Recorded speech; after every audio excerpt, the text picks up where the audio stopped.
Então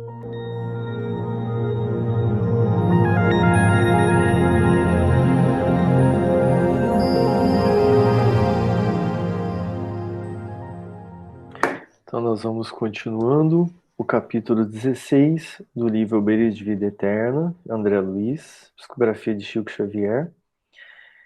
E faltou uma parte, creio que uns 10 minutos desse encontro de hoje. E aí seguiremos com o capítulo 17, que a Rita vai trazer para nós. É um estudo que a gente faz semanal e amadurecendo um pouquinho sobre esse capítulo. Diante aqui dos nossos estudos, do nosso conhecimento, a gente vai aprofundando um pouquinho com relação a esses capítulos, mas sabemos que o estudo deles continua e que se fizermos novamente um outro André Luiz, começando de novo, a gente vai tirar muita informação nova ainda, né? Nós finalizamos com o Evangelho no lar, não é bem o Evangelho, é uma oração no lar que o Fábio estava fazendo para os dois filhos e a esposa, Mercedes.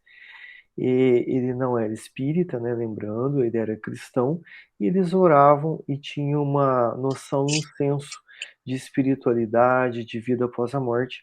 E ele, nessa oração, além de consolar e conformar a família e a si próprio, intuído pelo irmão dele, pelo irmão não, pelo pai dele, o pai aqui que quando estava encarnado foi o pai dele, uma pessoa que está ajudando muito nesse momento da desencarnação, né?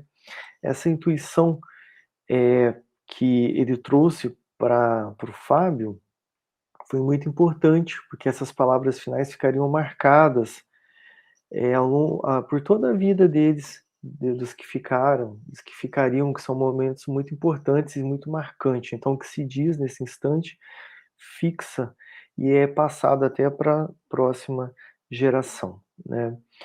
E aí ele anunciou que o fim já estava próximo, possivelmente seria aquela noite, porque ele estava intuído, né? Aí nesse instante ele já estava cansado por ter falado bastante, aí o genitor dele retirou a mão que estava sobre a cabeça do Fábio e parou ali esse momento de oração e o momento de intuição, né? E foi importante nesse momento agora que a finalização dessa oração foi através da prece do filho mais velho, que era um filhinho, né, que eles chamavam assim que de um garoto, né? Esse garoto me chamou a atenção na prece dele, eu até vou ler aqui a prece dele, porque jovem, portanto, mas com tanta maturidade na hora de fazer essa prece, né? E ninguém relatou que ele estava intuído, parecia que era dele mesmo. Ele disse o seguinte: Poderoso Pai dos céus, abençoa-nos, concedendo-nos a força precisa para a execução de tua lei, trazida ao mundo com o Evangelho de nosso Senhor Jesus Cristo. Faze-nos melhores no dia de hoje, para que possamos encontrar-te amanhã. Se permites, ó meu Deus, nós te pedimos a saúde do papai de acordo com a tua soberana vontade. Assim seja. Tão jovem e colocando a saúde do pai dele nas mãos do que fosse melhor, segundo a sabedoria de Deus. Uma maturidade espiritual, um desprendimento grande, que aí teve a participação também da criação, da educação aí dos pais para com ele, né? Você vê que a diferença aqui que faz isso também em momentos que exige muito, uma prova que exige muito dele nesse instante, né? A ida para o plano espiritual do pai. E é nesse momento que a gente percebe a nossa capacidade de suportar as provas, a nossa fé, ela sendo testada ali ao máximo, né? E aí nesse instante o Fábio, né, pediu para poder beijar a cabeça dos dois filhos, protegido por um lenço, trouxe um lenço branco e protegeu a cabeça, porque ele estava com tuberculose altamente contagiosa e não tinha cura naquela época. Então, para evitar o contágio, ele fez esse gesto com o lenço. O que me chamou a atenção aqui também é uma situação até polêmica, né, desse beijo, que eu vou ler esse pedacinho também, que emocionado, vi que o pai cristão, o André Luiz está dizendo, que o pai cristão aplicou o nevado pano à cabeleira das crianças e beijou o linho, ao invés de oscular-lhes os cabelos. Contudo, havia tanta alma, tanto fervor afetivo naquele gesto, que reparei o jato de luz que saía da boca, atingindo a mente dos pequeninos. O beijo saturava-se de magnetismo santificante. Jerônimo, comovido de maneira especial, dirigiu-se a mim em voz sussurrante. Outros verão micróbios, nós só vemos amor. Então, o mentor responsável ali, o Jerônimo, narrou que não havia naquele instante os micróbios sendo passados para os filhos, mas somente bênçãos. Tamanha fé, tamanho amor do pai para com os filhos. E esse momento ali que ele, de despedida, ele santificou aquele beijo, né? Isso foi como um passe na cabeça dos filhos, né? E tomando cuidado ali do lenço filtrar, né? No caso, o hálito dele na hora do beijo, né? Então, ou seja, não teve nenhum tipo de contágio nesse instante. E sabendo que o sentimento, a vontade e a elevação da mente para Deus e as bênçãos ali elevadas também é um fator fundamental na hora de aliviar o número de micróbios, né, espirituais, ou seja, não tinha nenhum contágio espiritual ali sendo passado para os filhos. E com isso também foi, digamos, a misericórdia divina também, não foi citado, mas não teve nenhuma situação de passagem de micróbios, né, ou seja, não falou que houve o filtro, mas, a gente vê que não aconteceu o contágio, né. E aí as crianças dormiram e, por mérito também, foram levadas para um lugar onde que pudessem se divertir e se entreter durante a noite, durante o sono do corpo, porque era um momento triste para eles, a perda do pai, e eles puderam se refazer durante a noite do sono, né. E aí iniciou o processo de desencarnação, que é o Jerônimo, o mentor, aplicou ao enfermo passes anestesiantes para confortar e não deixar um sofrimento nesse momento que pode ser um momento de muita dor física, se não tiver esse cuidado anestésico. O Fábio sentiu-se bafejado por deliciosas sensações de repouso. Em seguida, o assistente deteve-se em complicada operação magnética sobre os órgãos vitais da respiração. Eu observei a ruptura de importante vaso. O paciente tossiu no átimo e o sangue fluía-lhe à boca aos borbotões. Então, rompeu um vaso do pulmão e começou uma hemorragia do sistema respiratório, do pulmão, e sendo eliminado pela boca. Isso acontece em alguns câncer também de pulmão, rompe esse vaso, então aí ele desencarnaria por hemorragia, né? Ou seja, a forma que o Jerônimo utilizou de desencadear o processo de desencarnação. E André Luiz narrou: reparei que Jerônimo repetia o processo de libertação praticado em Dimas, mas com espantosa facilidade. Depois da ação desenvolvida pelo plexo solar, o coração e o cérebro, desatado no vital, Fábio fora completamente afastado do corpo. Por fim, brilhava o cordão fluídico prateado com formosa luz.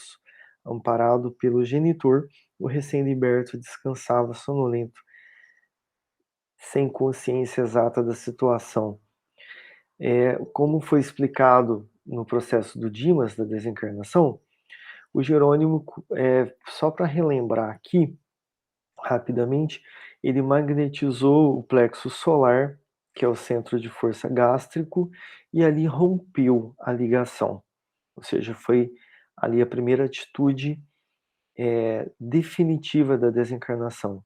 E aí saiu ectoplasma, saiu um fluido branco. Depois ele foi para o tórax, fez a magnetização também no centro cardíaco, centro de força cardíaco, e aí rompeu ali também esse centro de força. E a terceira etapa, a terceira e última etapa foi para o cérebro, num lugar chamado processo romboide, que é próximo do cerebelo, bem no centro do cérebro, magnetizou e ali rompeu-se o último o cordão, a última ligação. E onde que ele narrou que nesse rompimento saiu uma luz que era azulada, uma luz que cintilante e meio dourada, né? Meio azulada, meio dourada, né? E aí desencarnou, ficando o cordão fluídico ainda ligado, apesar de estar desencarnado. Esse cordão fluídico fica ligado na cabeça, né? Só lembrando disso. E do Dimas ficou 24 horas.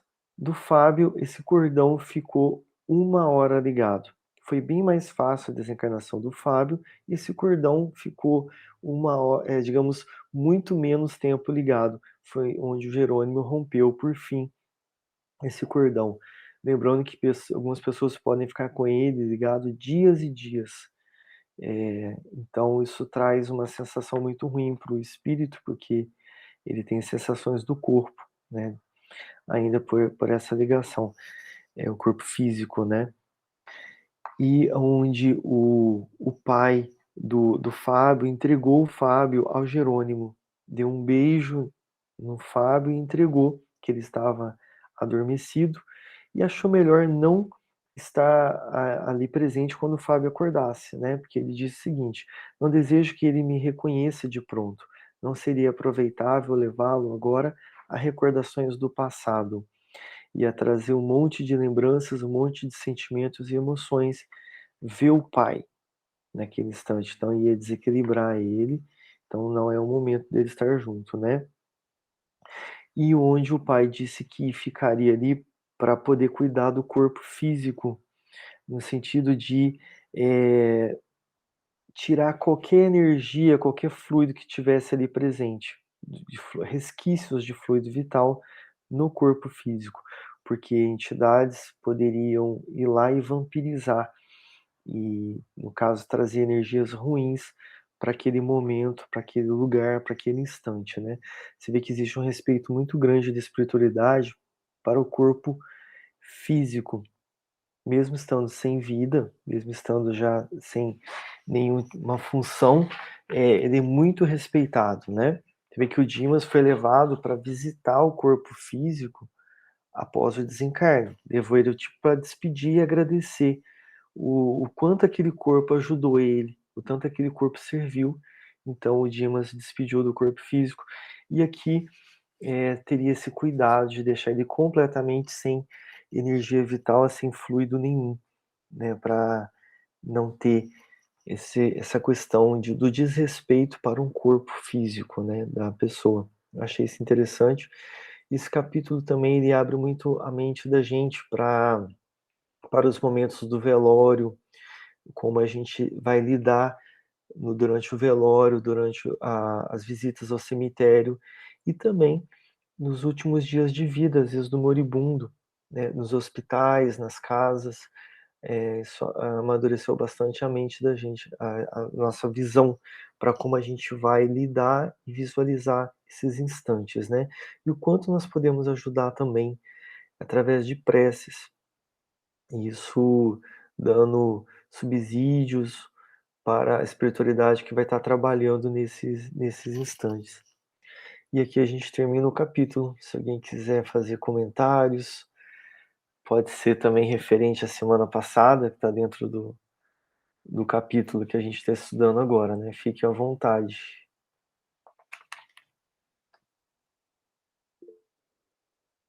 Oi, Cássia.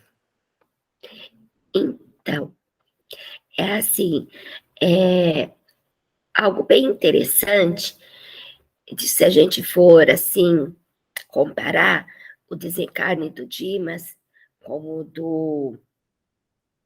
Meu Deus, esqueci o nome desse agora. Fábio. Fábio. Se a gente for comparar o desencarne dos dois, o desenlace, né? Não é nem o desencarne, o desenlace ali dos cordões e tudo, o do Fábio foi muito mais rápido, né? Ele não passou por toda aquela situação. E olha que Dimas era um trabalhador que já tinha feito muito, né? Por muitos. Então, assim, Fábio, em momento nenhum é relatado que ele fosse um trabalhador espírita, um trabalhador dentro de algum templo religioso ou dentro de alguma instituição. Não tiver nenhum relato sobre isso. E sim sobre a conduta moral dele e a forma como ele, né, gerenciou ali e organizou a família dele, a esposa e os 2 filhos, né? Então, é muito, muito bonito de se ver que não existe religião que salva, né? E sim o que vai na alma da pessoa, o que vai no seu coração, né? É isso o que nos dá uma diferença nas nossas, no nosso socorro, vamos dizer assim, porque todos somos amparados, né? Mas é que faz a diferença, é a nossa conduta que a gente carrega aqui dentro. Então, esses 2 exemplos, assim, para mim, são fantásticos. Hoje eu vou falar pouco porque a tosse não está deixando, tá? Fundamental falar isso mesmo, a Cássia, lembrar isso. E eu gostei da didática do André Luiz, achei interessante dele trazer os 2 casos seguidos. Eu acredito que não foi ao acaso. Ele já trouxe assim, bem de uma forma assim que às vezes as pessoas que têm uma religião elas ficam um pouco mais arrogantes, iludidas e achando que já têm a salvação, que já estão muito à frente daqueles outros que não seguem cultos ou igrejas. Então ele trouxe bem juntinho esses 2 casos para a gente ficar inevitável fazer essa analogia, essa comparação, né? Bem lembrado.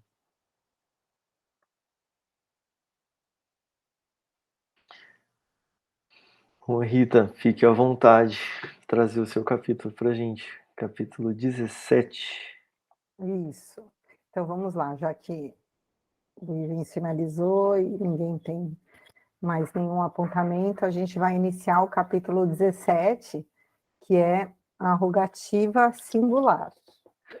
E esse capítulo, André Luiz, ele inicia relatando exatamente o que acabou de falar, a diferença, né, não só do desenlace, mas a diferença de comportamento e também de recuperação, porque a gente, né, não pode achar que a gente vai desencarnar e que já vai sair lá no plano astral e que está tudo bem, tudo ótimo, e a gente percebe que existe um processo aí de harmonização com o ambiente, se a gente desencarna de uma doença, que foi o caso deles 2, assim, existe um processo de recomposição do perispírito mesmo, e principalmente um processo de aceitação do espírito eterno de estar vivenciando ali aquele momento. Então, André ele já começa relatando a diferença de progresso entre Dimas e Fábio.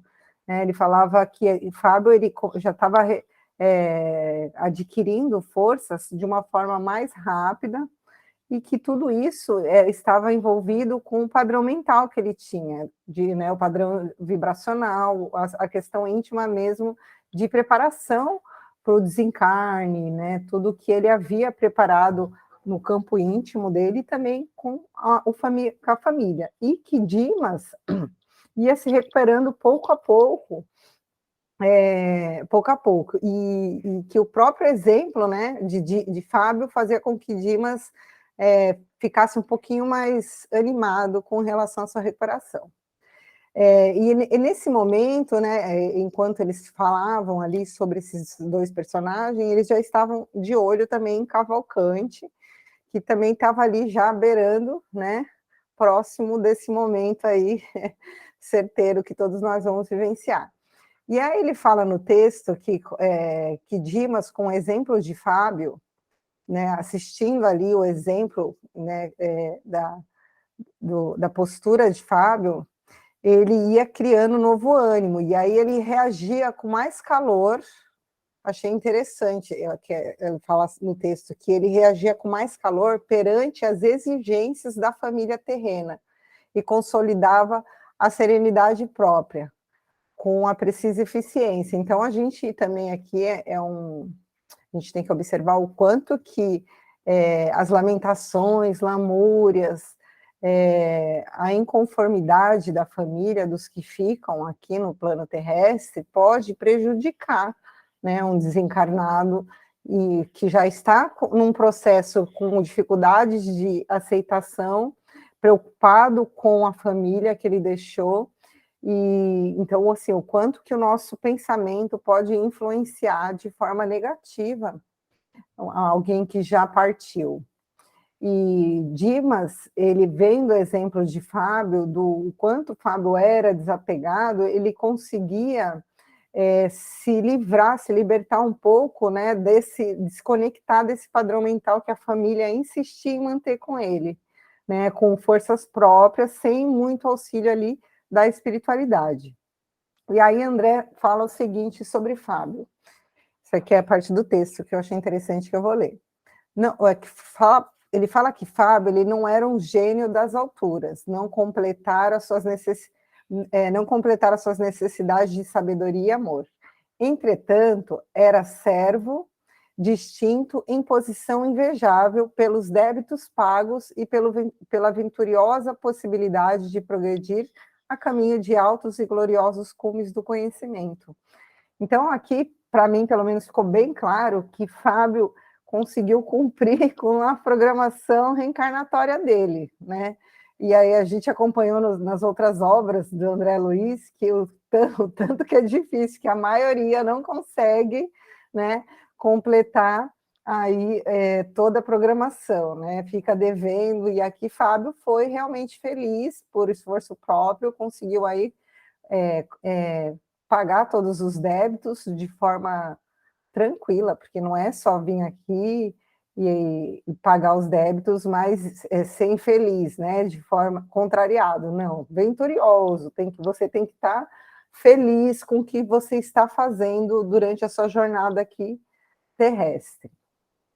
E isso também nos dá esperança, porque nos mostra que isso, mesmo a gente também, como o Fábio, não sendo gênios, né, sábios, mas isso pode abrir portas para que a gente alcance caminhos mais altos através do estudo, né? Então, acho que isso achei bem interessante. Então, vamos lá. Fábio, ele ia tão bem assim, né, no progresso, que foi concedido para ele a oportunidade da visita da sua esposa em desdobramento. Achei isso bem interessante, assim. E aí a esposa é levada lá pela equipe de Jerônimo, eles começam a conversar, tem todo o relato que André Luiz nos trouxe, eu não vou relatar aqui, que tem bastante coisa, mas o que eu achei interessante foi que em um dado momento ele meio que teve dificuldade assim para continuar o raciocínio, ele meio que perdeu o fio da meada, assim, ficou meio confuso, e isso chamou muito a atenção de André Luiz, porque ao mesmo tempo que ele parecia completamente lúcido do estado que ele estava, vez ou outra ele perdia assim o fio da meada, assim, ficava meio confuso. E aí Jerônimo esclareceu com o seguinte, ele diz: a morte não faz milagres. Retomar a lembrança é também serviço gradual, ou seja, toda lembrança que a gente tem acesso, né, dentro ali das nossas possibilidades, depois do desencarne, ela também vai vindo de forma gradual, não é que a gente vai desencarnar e aí vamos ter acesso a todo o nosso arquivo de memória, não, a gente percebe que não, né? como qualquer outro que envolve atividades, como qualquer outro que envolve atividades divinas da natureza. Então, a gente percebe aí que o acesso às nossas lembranças, né, as nossas experiências, elas vão vindo conforme a gente vá ficando um pouco mais lúcido e conforme a gente aguente também. Então, aí eles conversam lá um tempo, e aí a Mercedes, ela precisa retornar, né, para o corpo físico, lembrando que ela estava em desdobramento do sono físico, e aí Jerônimo pede auxílio para que André o ajude, né, nesse processo de retorno para o corpo físico, pois ela havia se desgastado energeticamente. É engraçado que o desgaste energético, ele não foi pelo desdobramento em si, mas sim pelas emoções que foram muito fortes para ela, né? Ela viveu emoções fortíssimas lá no reencontro com o esposo. Então, essas emoções, mesmo sendo emoções boas, elas acabam gerando um desgaste energético. Então, isso também faz a gente pensar que mesmo quando a gente tem esses desdobramentos, sonhos, né, que a gente sonha com entes queridos que já partiram, e às vezes o sonho é bom, mas a gente acorda assim um pouco cansado. Pode ser que a gente tenha sofrido essas emoções aí mais fortes e tenha tido um desgaste energético mesmo, né? Então, Jerônimo, né, ele leva a Mercedes junto com o auxílio de André, e em um dado momento ele é chamado na colônia, né, que eles viviam, para uma reunião de emergência, assim, que deixou André muito assim, curioso, e que o que reunião era essa, né? O que será que o que estava acontecendo que era tão urgente assim? E quando ele retorna, ele avisa que a irmã Albina, vocês lembram que era uma das pessoas que estavam ali no processo de desencarnação, né?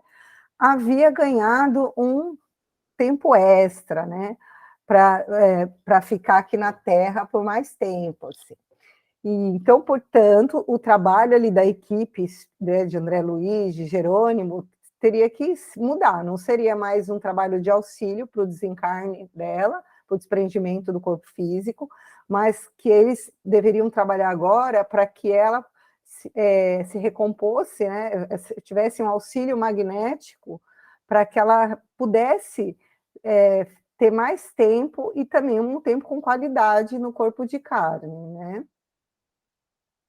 Então, o André fica daquele jeito que a gente conhece, né? Mentalmente, ele fica surtado, assim, levantando várias indagações, o que teria acontecido, e aí ele fica naquele conflito, porque ele quer perguntar, mas ele tem vergonha, porque sabe que não é a hora de fazer essas indagações, mas ele não se aguenta, né? Eu acho que de vez em quando ele esquece que tem a questão da telepatia lá, ou...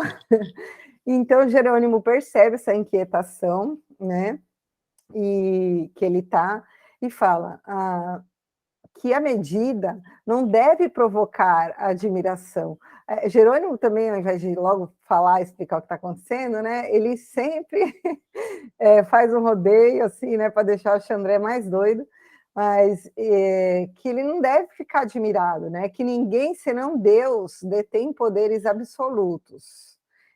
Todos nós, né, no desenvolvimento das tarefas conferidas às nossas responsabilidades, experimentamos limitações nos atributos ou no acréscimo de deveres, segundo os desígnios superiores. O futuro pode ser calculado em linhas gerais, mas não podemos pré-julgar quanto ao setor da interferência divina. Então, assim, a gente tem ali uma programação, né?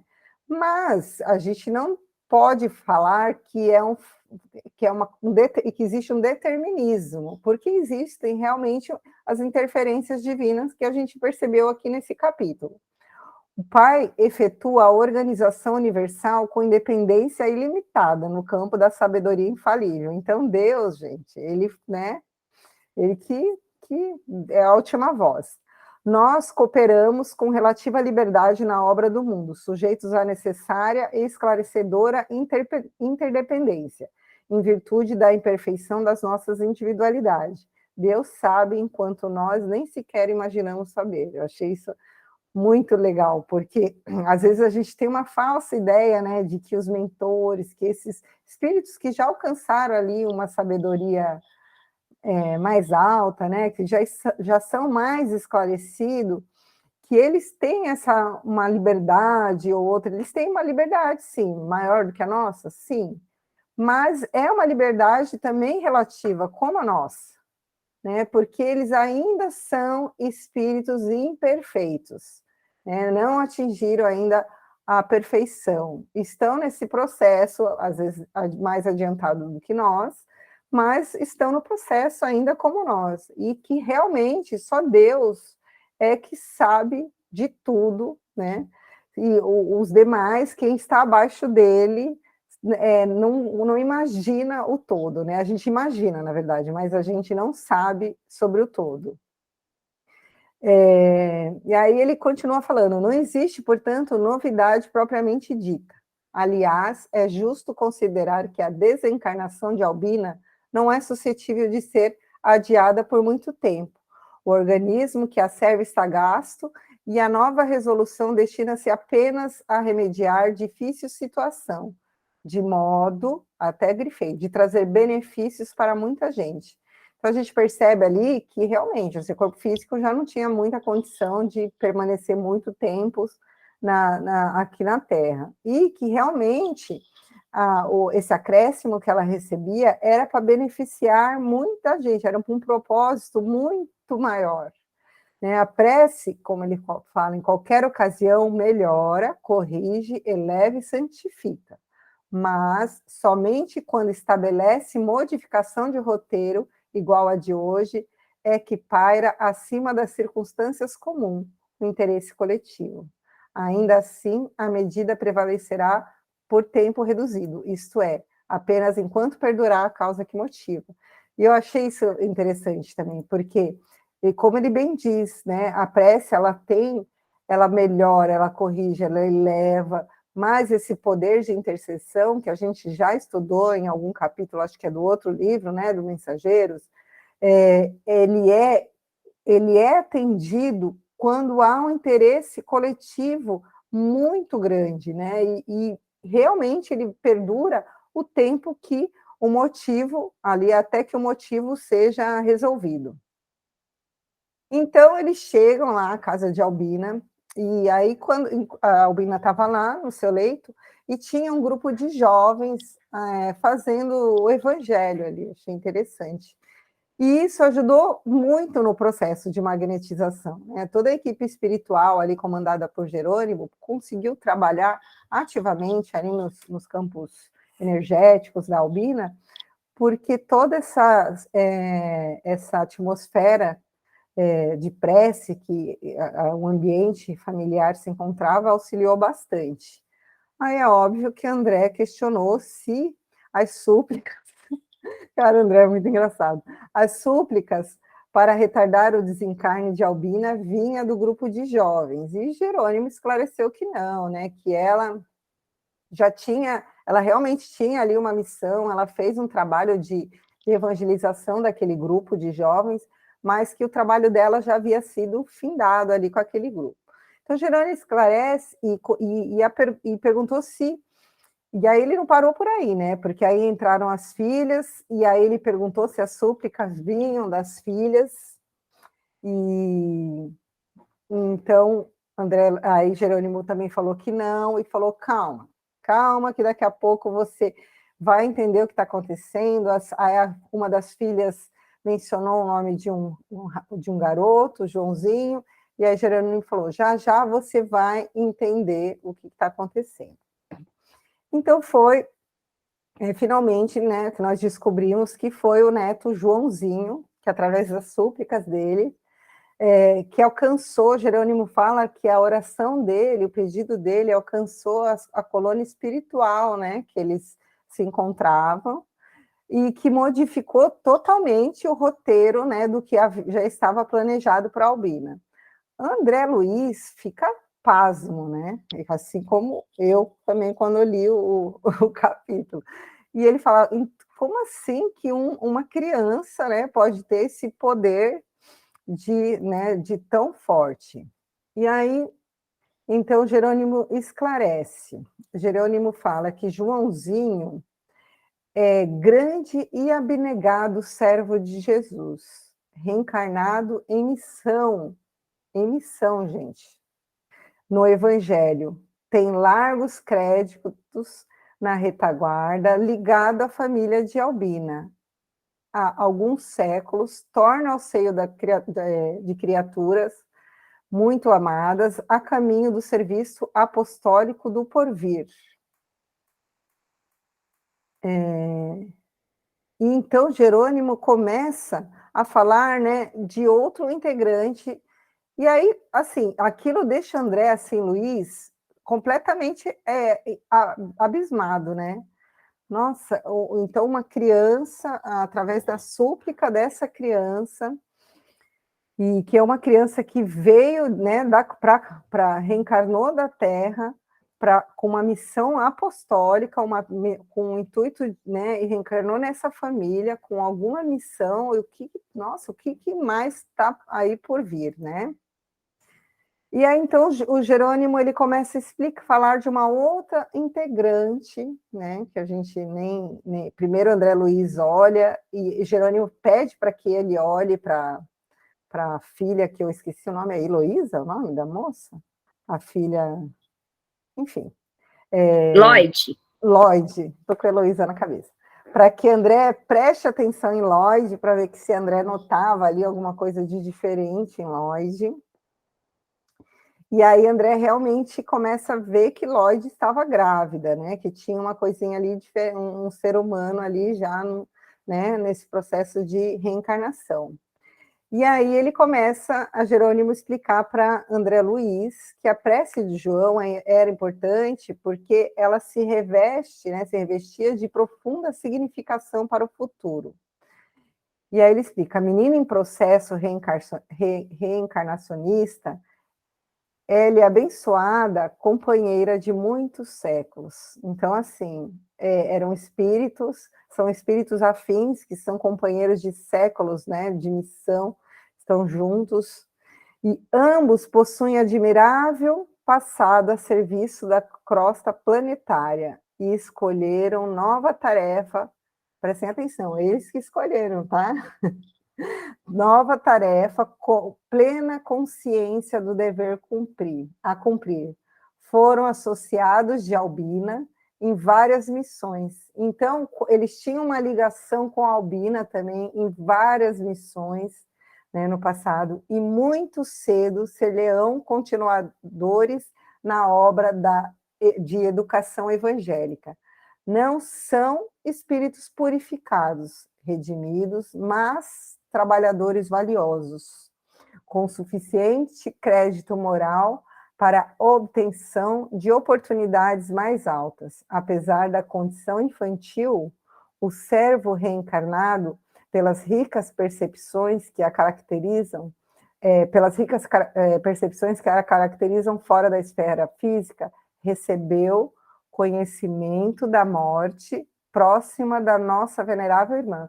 Então, apesar dele estar num corpo infantil e por, né, ter conhecimento, ter provavelmente uma mediunidade, um contato com as esferas mais altas, muito, né, muito afinizado, ele percebeu que é o desencarne da Albina, que era sua avó ali, né, naquele momento, lembrando que ele era um menino adotado, né, que ele não nasceu naquela família, ele foi deixado naquela família e foi adotado pela Lloyd. Então a gente observa assim, né, quando realmente os espíritos eles têm missões em conjuntos, não tem jeito, a espiritualidade dá o jeitinho de colocar todo mundo ali no mesmo núcleo familiar, mesmo que cheguem, né, de formas como essa, como uma adoção. E aí, como ele tinha essa conexão mais próxima aí com essa afinidade com o plano espiritual, ele acabou percebendo que o desencarne da sua avó, Albina, ali estava próximo, e foi lá e fez as suas súplicas, porque ele tinha, é óbvio que ele não lembra, mas provavelmente em desdobramento, o André não deixa claro para a gente, né? Mas provavelmente em desdobramento, ele ia lá e conversava também. Gente, a gente tem uma missão, a gente tem um planejamento, enfim. E aí, continuando, compreendeu de antemão que o fato repercutiria angustiosamente no organismo de Lloyd, compelindo-a talvez a claudicar no trabalho gestatório em andamento. A carga de dor moral conduzi-la efetivamente ao aborto, imprimindo futuras profundas transformações no rumo do serviço que João é feliz portador. Então, assim, se Lloyd perdesse por conta do sofrimento, do desencarne da mãe dela, tivesse um aborto, provavelmente todo o planejamento aí reencarnatório, todos os planos que Joãozinho e esse espírito que estaria reencarnando iriam mudar, ou pelo menos iria atrasar, ia ter uma mudança aí significativa.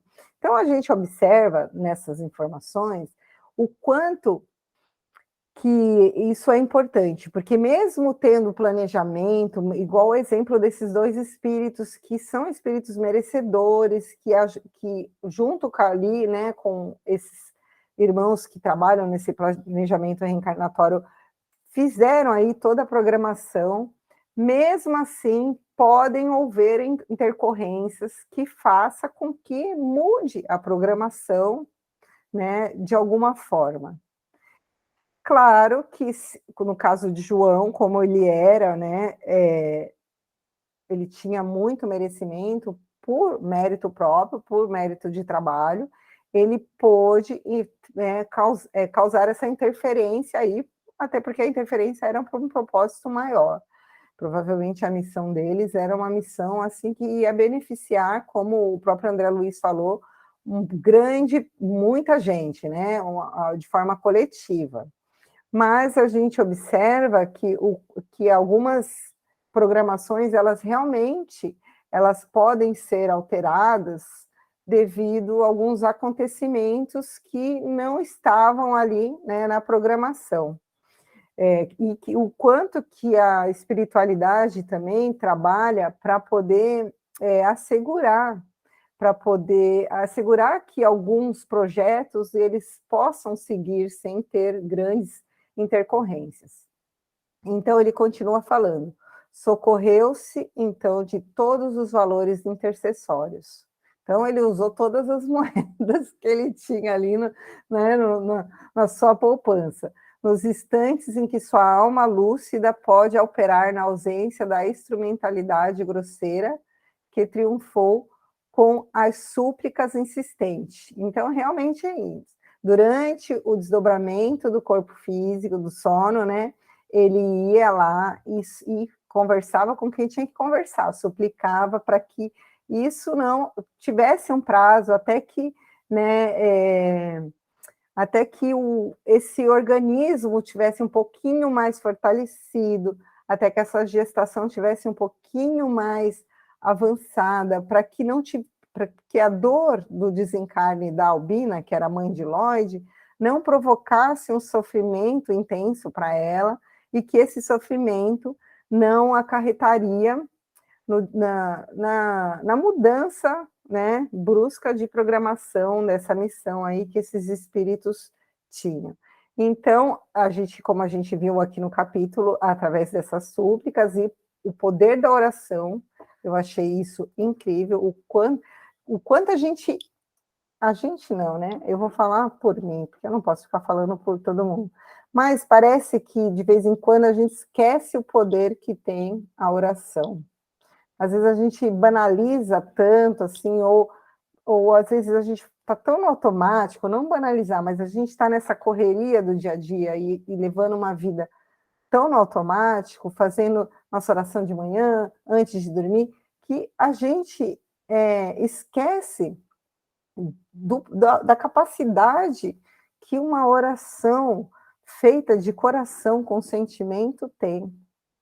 É óbvio que a gente sabe que uma oração intercessória, ela leva levam outros requisitos, como o merecimento, né? O merecimento e também, como André Luiz nos trouxe nesse capítulo aqui, qual que é o fim? Realmente, essa intercessão, ela vai beneficiar a coletividade ou vai ser só por questões egoísticas, né? Só porque... Não. Então, ela vai beneficiar a coletividade. Então, realmente, a espiritualidade, ela vai nos atender, né? Então, a gente não deve abrir mão dessa capacidade que todos nós temos de pedir, mas não alicerçados no nosso egoísmo. Eu acho que isso é a parte mais difícil, pelo menos para mim, assim. Eu acho que a parte mais difícil é separar o que realmente é meu ego ou o que realmente é necessidade, né, geral. Pode falar, Lívia. Eu aprendi nesse capítulo uma coisa bem interessante, que é quando chega no momento do desgaste físico ali, num ponto já bem avançado, como era o caso da Obina. Então, eu pensei que às vezes não tinha como retroceder. Como que você vai fazer essa melhora? Como é que você vai mexer nas estruturas anatômicas, no funcionamento do corpo, dos órgãos, das células ali, para retroceder e ela conseguir adiar? Tá certo que não vai ser tanto tempo, mas conseguiu, né? Estava para aqueles dias o desencarne. Então me fez lembrar Jesus quando veio aqui, os milagres, entre aspas, que ele fazia com curas. Então, coisas que a gente não conseguia entender também. A gente olhando assim a grosso modo, eu acredito que essas curas todas, como você acabou de falar, tudo tinha um propósito, tudo tinha um porquê, né? Não era feito assim por, você apareceu e eu vou fazer a cura. Não, acho que tudo tinha uma causa. E mexia em estruturas que a gente não compreende no corpo da pessoa, que aquilo era curado, um cego começava a ver, né? Então, situações bem interessantes. E a gente vê que os mentores ali, nesse caso, eles tinham essa capacidade, essa propriedade também, que me lembrou Jesus, né? Que Jesus falou: se tiver fé, podereis fazer o que eu faço e muito mais. Então, e ali eles estavam promovendo uma cura, né, que para a gente não é bem incomum para nós aqui encarnados esse tipo de cura, né, mas que o fim justificava. E até descreveu de forma bem grosseira essa técnica, como foi feito, ou seja, magnetismo. E estavam os jovens no grupo de oração ali, 14 jovens naquele momento, deve ter facilitado mais ainda, às vezes com doações na ajuda dessa cura do corpo físico, né? Bem interessante. E um pedaço que eu achei interessante aqui é que o Jerônimo falou: a medida não deve provocar admiração. Ninguém, senão Deus, detém poderes absolutos. Então, Jesus aqui reencarnado, ele não tinha o poder absoluto que Deus tem. Então ele sabia até onde ele podia ir em cada situação, em cada cura, em cada atuação. E ali foi bem analisado, ponderado, né, através do pedido do Joãozinho, o que isso ia influenciar na vida de todos, o que isso ia facilitar ou complicar na vida de todos. Foi colocado na balança, pesou o grupo todo, o conjunto, então em prol do grupo todo é viável que aconteça esse tipo de magnetização e uma forma de uma pseudocura, de uma grande melhora aí que atua em estruturas, né, que eu achei bem legal, estruturas na musculatura, no coração, no sistema de mando do coração, né, de condução.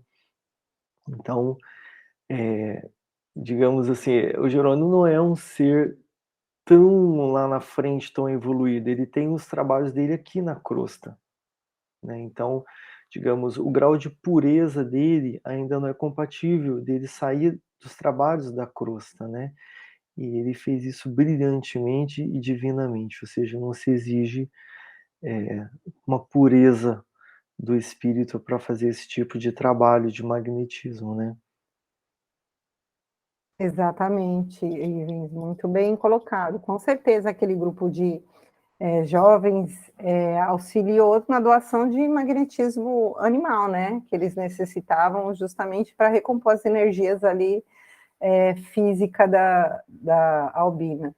E eu acho que uma outra grande informação que você trouxe, que eu achei interessante, é realmente sobre o papel de Jesus, que até hoje gera grande confusão em algumas doutrinas. E naquela época foi a grande confusão, né? Que para eles Jesus era Deus, né? A personificação de Deus. E aí eles queriam que o Cristo agisse, né? Com o poder e a soberania que só Deus tem. E então, para muitos ficou meio incompreensível. Por que que se você é Deus, por que que você pode se libertar? Você pode acabar com isso, você pode acabar com aquilo. Não, né? Jesus, ele tinha, óbvio, o papel dele, um espírito crístico, mas também né, tem as suas limitações, como a gente sabe, né? Que só Deus é a sabedoria suprema. Então, só ele que realmente sabe de todas as coisas e do todo. Pode falar, Cá.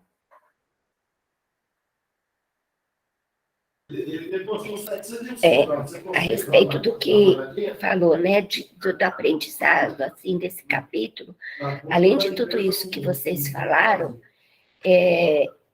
quanto mais a gente se aprofunda nos livros do André Luiz, mais fica claro, na minha percepção, o quanto que não existe nada já definido, sabe? Em nenhuma encarnação. Todas as vezes que o André relata os socorros que eles fazem, né? Os trabalhos que eles exercem, que eles saem para fazer, em todas as obras dele, todos os livros dele, ele sempre coloca a situação assim, que eles vão ir para tentar fazer. Não estão saindo já com o atestado de que eles vão ser vitoriosos na empreitada. Desculpa. Então, assim, eu vejo muitos espiritualistas e espíritas dizerem assim: ah, não foi porque não tinha que ser.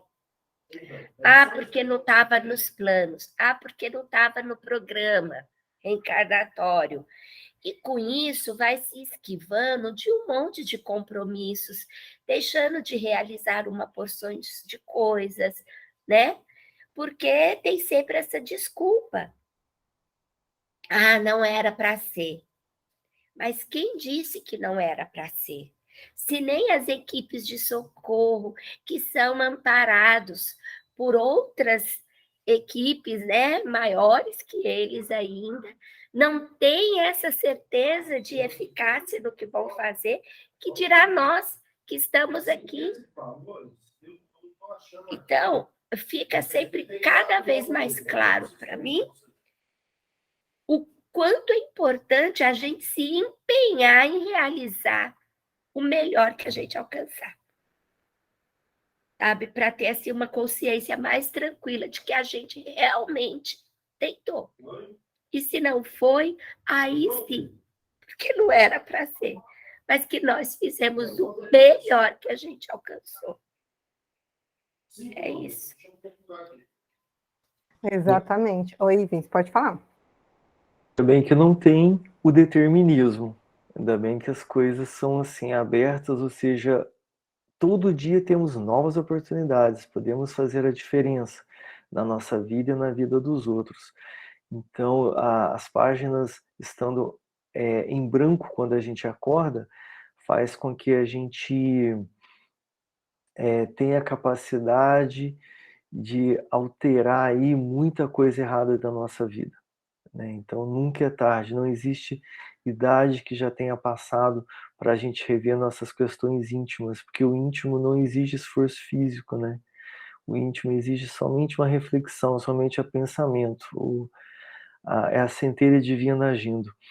E aí que quando uma pessoa faz um pedido justo, não importa a idade, o Joãozinho de 8 anos, um pedido às vezes mais justo que de um adulto, né? Então, você vê que todos são ouvidos, todos são auscultados, são analisados, e o espírito não tem idade, né? Exatamente. E aí André relata ali que eles ficaram um tempo observando ali a família que ficou em júbilo, né, com a melhora da Albina, e eu achei interessante que ele termina falando assim: numa câmara de moléstia grave, a oração que é o quê? Filha do trabalho com amor, vencia o vigoroso poder da morte. Então, realmente, a oração é filha do trabalho com amor. E ali vencia o poder, que é um poder poderoso, né, que é o poder da morte.